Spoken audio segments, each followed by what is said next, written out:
Bienvenue dans une nouvelle vidéo. Aujourd'hui, débrief du 4e Grand Prix de la saison 2023 de Formule 1 en Azerbaïdjan.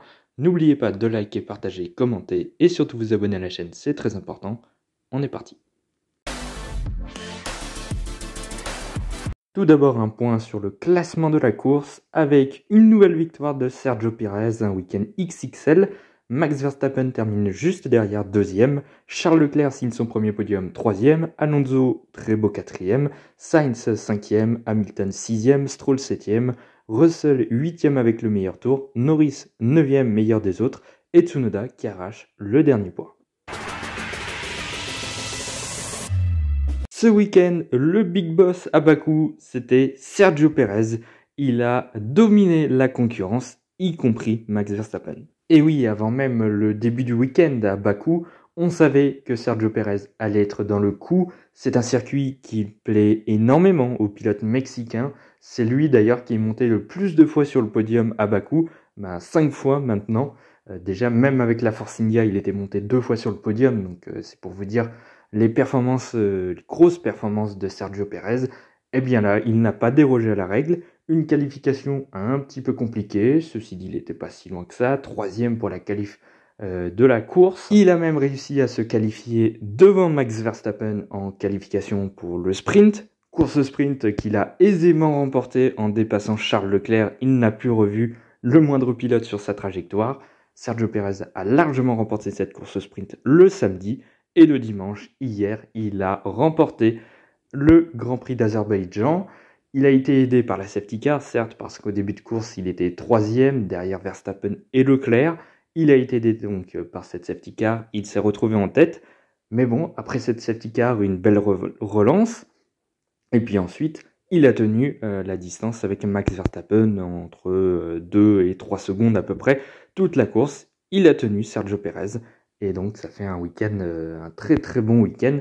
Il a scoré quasiment tous les points. Il a perdu un seul point dans tout le week-end.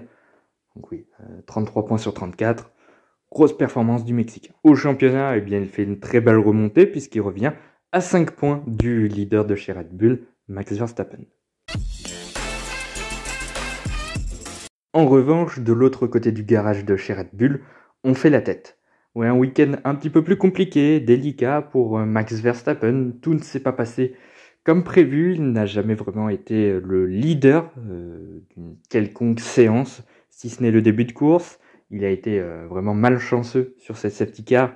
Il s'était arrêté juste avant que la safety car n'arrive. Du coup, en s'étant arrêté premier, il est ressorti troisième après les arrêts de Pérez et Leclerc. Il a dépassé la Ferrari assez aisément. Mais bon, il n'a jamais eu le rythme pour revenir sur Sergio Pérez, qui était ce week-end plus fort que Max Verstappen. D'ailleurs, plus fort comme il l'avait été déjà en Arabie Saoudite, où le Néerlandais avait été plutôt dominé par Sergio Pérez. En revanche, et ça c'est un point de vue personnel, Max Verstappen il m'a pas mal agacé ce week-end. Déjà le samedi, où il était vraiment pas content déjà de ses performances en qualification, déjà de une, mais également de ce contact entre Russell et lui-même lors des premiers tours de course, je crois au deuxième virage si je ne me trompe pas. Bon, certes, Russell a abîmé sa voiture, son ponton, il y avait un sacré trou dans la voiture de Max Verstappen. Mais bon, il était vraiment très très énervé, au point d'aller discuter pas très calmement avec George Russell. J'ai eu les images du Brésil 2018 qui sont rentrées dans ma tête d'un coup. On se demande pourquoi. Bon, heureusement, ça n'est pas allé jusqu'aux mains, mais quand même, ouais, il a été vraiment très agacé. Même sur le podium hier, il était vraiment pas... voilà, ça se voyait hein, qu'il était marqué par cette défaite face à Sergio Pérez. Il n'a jamais été vraiment devant. Mais bon, ça fait des points. Certes, il en perd sur Sergio Pérez. Mais bon, voilà, la situation est sous contrôle. Je ne vois pas pourquoi Max Verstappen devait faire la gueule tout le week-end. Bon, bref, c'est juste parce qu'il n'est pas premier. Ça m'a un petit peu agacé tout ça, même si j'aime bien Verstappen. Bon, voilà. Bref, c'était mon point de vue. Bon, c'est sûr qu'au point de vue comptable, il ne fait pas une très belle opération puisque Sergio Pérez revient à 5 points. Est-ce que c'est vraiment une menace pour le titre de champion du monde qui semble acquis à Max Verstappen? On verra bien. Moi, je ne pense pas. Mais attention, surtout pour les prochaines courses. Il y a pas mal de circuits en ville, Monaco, Miami, par exemple, qui pourrait profiter à Sergio Pérez. Donc, début de saison, ça va être un petit peu compliqué, mais bon, je pense que Verstappen va dérouler ensuite. Mais restons sur les gardes. En tout cas, c'est mieux que ce soit Pérez qui revienne au championnat plutôt que Leclerc ou un adversaire d'une autre équipe. C'est déjà un peu plus contrôlable. Enfin, les planètes se sont alignées pour Charles Leclerc ce week-end. 2 pole positions, une en sprint, une en course principale. Une très belle performance le samedi. En course sprint, il échoue à la victoire contre Sergio Pérez, mais il garde Max Verstappen, bien qu'avec un petit souci au niveau du ponton. Il le garde derrière, il termine 2e. Entre les Red Bull, c'est honorable. Et en course, bon bah là, malheureusement, Charles Leclerc, il ne peut rien faire face aux Red Bull. Ce sont des flèches. Il ne peut rien faire. 3e, c'était la meilleure position qu'il pouvait faire, même s'il a eu un petit peu chaud en deuxième partie de course, où il a vu une certaine Aston Martin, celle de Fernando Alonso, revenir sur lui. Et d'ailleurs, Alonso ne termine moins d'1 seconde derrière le monégasque. Autant dire qu'avec 1 ou 2 tours de plus, ça va être compliqué d'aller chercher un premier podium cette année. Et oui, au bout de 4 courses, c'est seulement le premier podium de Leclerc et le premier de Ferrari d'ailleurs. Voilà, ça fait une très belle opération comptable, il revient un petit peu au championnat, il n'est plus qu'à 6 points de Carlos Sainz, je crois. Bon, pour le titre, ça va être compliqué quand même, donc je n'en parle pas vraiment. Mais voilà, un week-end déjà bien mieux que les 3 premiers qui ont vraiment été désastreux pour le Monégasque. Disons que ça ramène pas mal de confiance au sein de la Scuderia, équipe qui avait vraiment besoin de ça après un début de saison très compliqué. Un week-end qui était un petit peu plus compliqué pour Aston Martin en Azerbaïdjan. Une voiture qui était un petit peu moins performante, mais au final, le job est fait parce qu'il ramène 22 points de ce week-end en Azerbaïdjan. La moisson aurait pu être beaucoup moindre. On a eu un Fernando Alonso en course vraiment très très solide. Il a su dépasser Lewis Hamilton en début de course. Ensuite, il a même surpris Carlos Sainz. Il termine 4e et il était même pas loin du podium.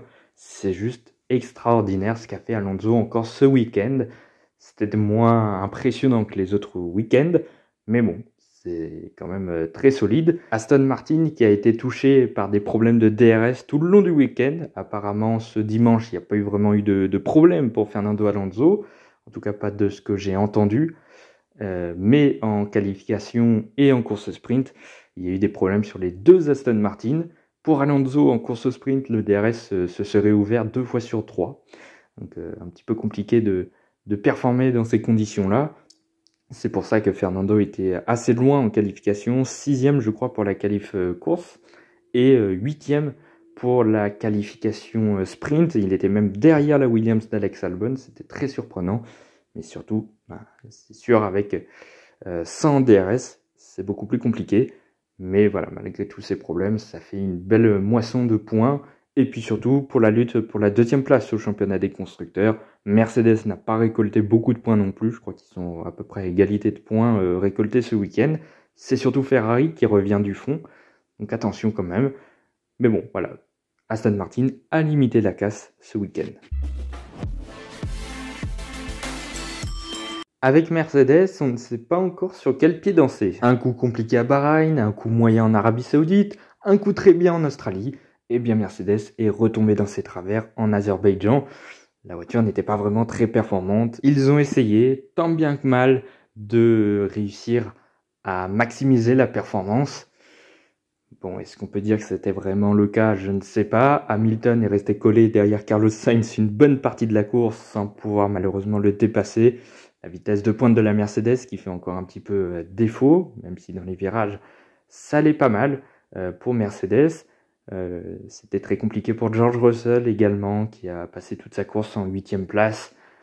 Et puis qui s'est arrêté dans les derniers tours pour aller chercher le meilleur tour, un petit point de plus. Ça fait 20 points dans la besace ce week-end, c'est 2 de moins qu'Aston Martin qui pourtant n'a pas réalisé un week-end incroyable. En tout cas, c'était peut-être le pire week-end d'Aston Martin cette saison pour le moment.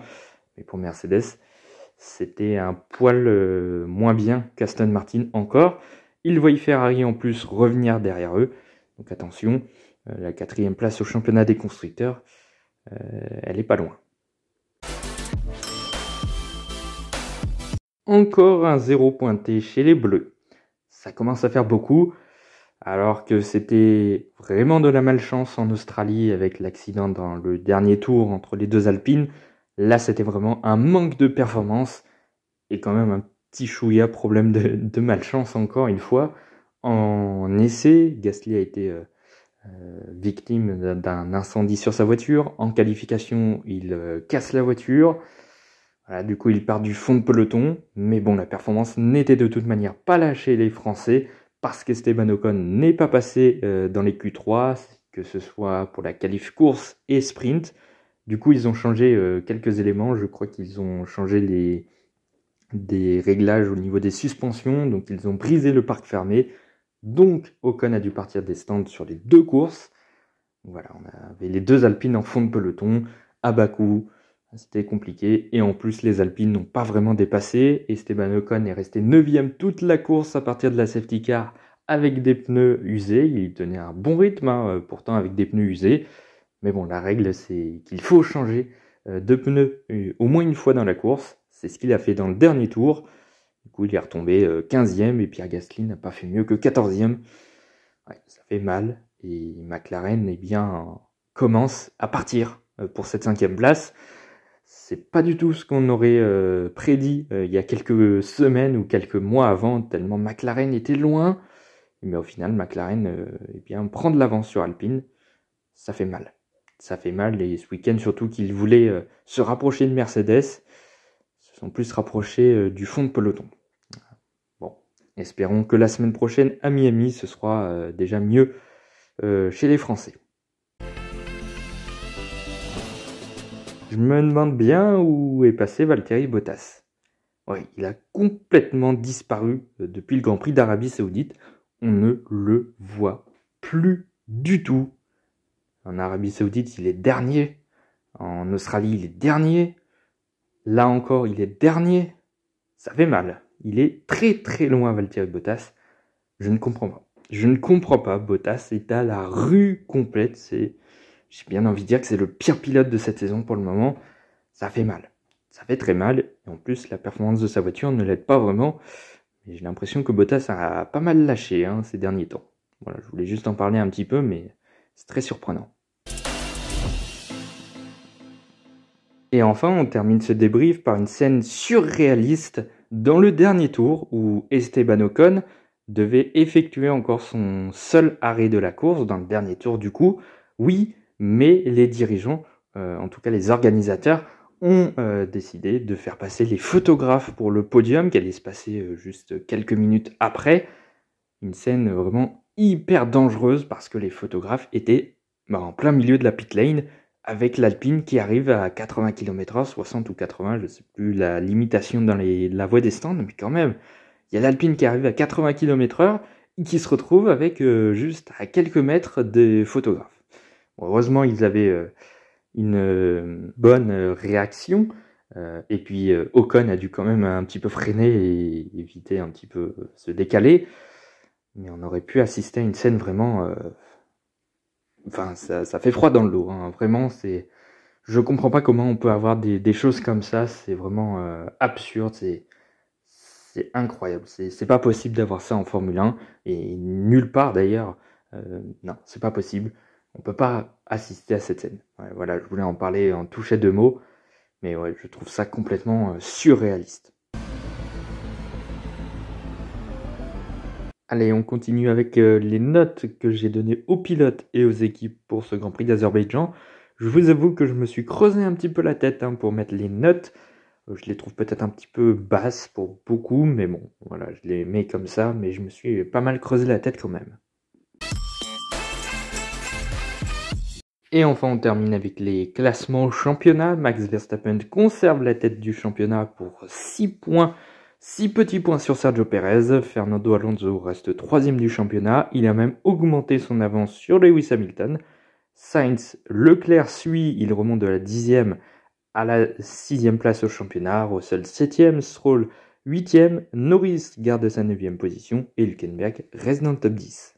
Au championnat des constructeurs, on ne se demande même plus qui va gagner ce titre. Red Bull a déjà gagné le titre depuis le début de la saison. Ils ont 93 points d'avance sur Aston Martin, soit 2 doublés d'avance déjà. Ça fait mal. Aston Martin est donc deuxième, Mercedes troisième. Ils sont à 11 points maintenant au championnat, ils étaient à 9 avant ce week-end. Ferrari reste quatrième, mais revient sur Aston Martin et Mercedes. McLaren creuse l'écart pour cette 5e place, un peu avec surprise. Alpine reste planté en 6e position.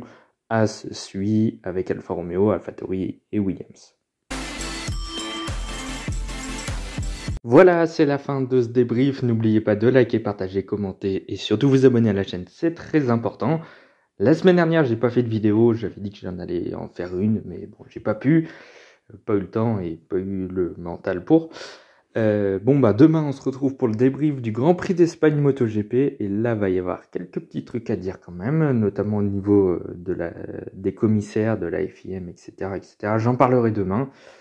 Voilà, je vous dis tout simplement à demain, et du coup pour le prochain débrief Formule 1, on se retrouve dès lundi prochain, ou mardi prochain, parce que Miami ça va être de nuit, enfin en France, ça va être un peu chaud, donc peut-être mardi prochain pour le prochain débrief Formule 1. En tout cas, à demain pour la MotoGP.